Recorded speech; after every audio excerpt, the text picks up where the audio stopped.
इन बसों में सफर करने वाली सवारियों को जान का खतरा। मथुरा डिपो के संविदा कर्मचारियों ने रोडवेज के बसों की हालत के बारे में मीडिया के माध्यम से आला अधिकारियों को अवगत कराया था।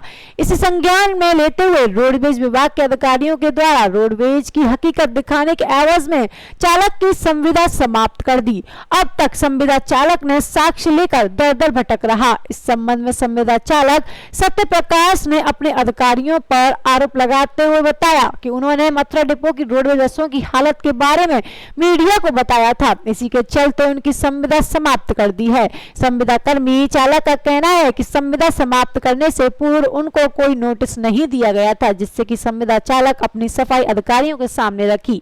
संविदा चालक सत्य प्रकाश यह ने बताया कि मीडिया के सामने 3 चालकों ने अपनी बात रखी थी, लेकिन सिर्फ उनके ऊपर ही अधिकारियों का चाबुक चला। संविदा कर्मी चालक ने यह भी बताया कि उनके शारीरिक परेशानी होने के कारण मेडिकल भी विभाग को दिया गया था, लेकिन सभी मेडिकल अन्य अधिकारियों के द्वारा जब्त कर लिए गए और उनके बारे में कोई चर्चा भी नहीं की गई।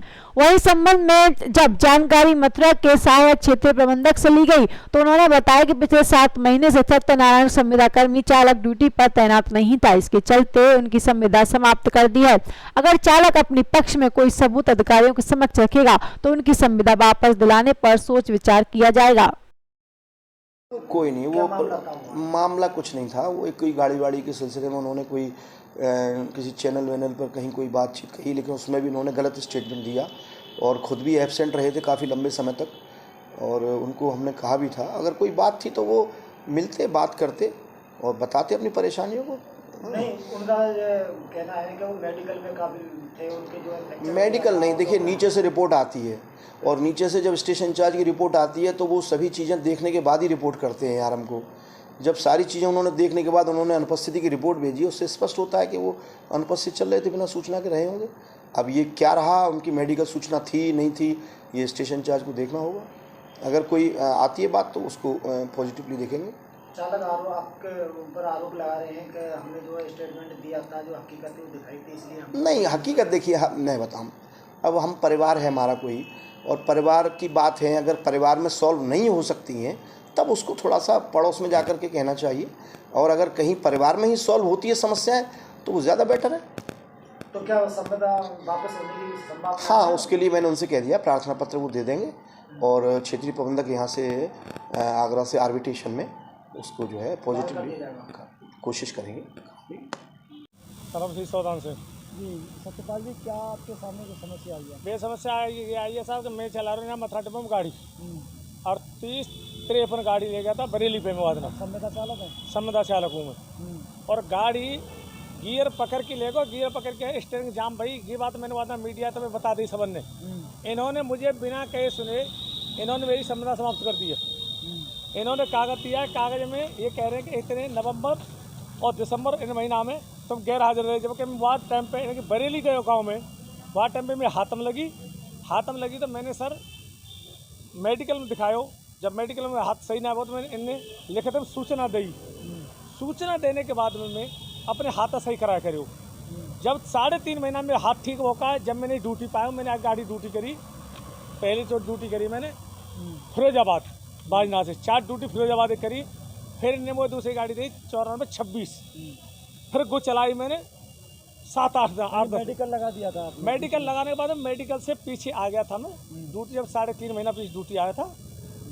जब वहाँ के बाद जॉन करी का जब चलाई फिर मैंने, फिर वहाँ के बाद मैंने इन्होंने कहा था कि मुझे भाई आप वहाँ भेज दो इलेक्शन में।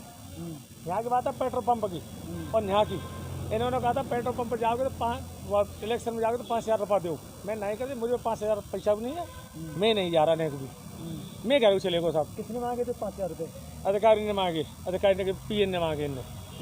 वहाँ के बाद मैं सर घर चले गया हूँ, फिर मैं आयो लौट जाओ, यहाँ गाड़ी नहीं, चिनाब में चली गई गाड़ी। उसके बाद में फिर गाड़ी आई है 7 तारीख को, और 9 तारीख को हो रही थी पहले, 11 तारीख को मेरा भतीजो खत्म है वो।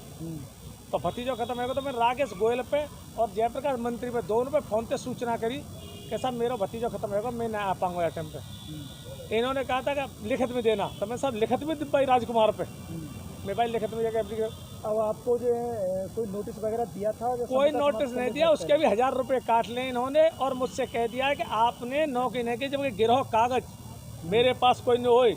यहाँ में जब मैं जब ड्यूटी ना करी, जहाँ महीना ड्यूटी ना करी, वहाँ को तो मुँह पे गिरहो मेडिकल, आप कहो तो मेडिकल में जिला हॉस्पिटल तो लेकर करवा दूँगा। और इन्होंने ये दबाव बना और जब गाड़ी पे हटा में कहाँ जा पे थे पैसा मांगे, यार हम खुद पैसा मांगता है 10,000 रुपये हम गाड़ी बेगी 34। तो कहने का मतलब ये है कि आपने सत्यता बताई इसी के हाँ जी, इसी के आधार पर सब सबूत हुई है मेरी, और कोई बात नहीं है, ना मैं किसी को देता हूँ ना लेता हूँ। आपने सच बोला था उस दिन? है जी, मैं सच्ची बोला सर। गाड़ी में सवारी कर रहे हैं, पामने करने के बताओ मैं कहा करूँगा, मर जाऊँ मैं? गीता मुकदमा लगवा देंगे, जेल जाना पड़ेगा। और ना तो अब देख ले मैं गाड़ी की कंडीशन अब दिखाता हूँ तुमको। अभी वादन तो गाड़ी उठी ना है, वो वहीं पर ही खराब ही ठाड़ी है वो गाड़ी। और 3-4 आदमी अपने आप पंप प्राइवेट में करवा के ले गए स्टीयरिंग पंप पे। बताओ प्राइवेट में तो रोड में से क्या लिया है इनकी।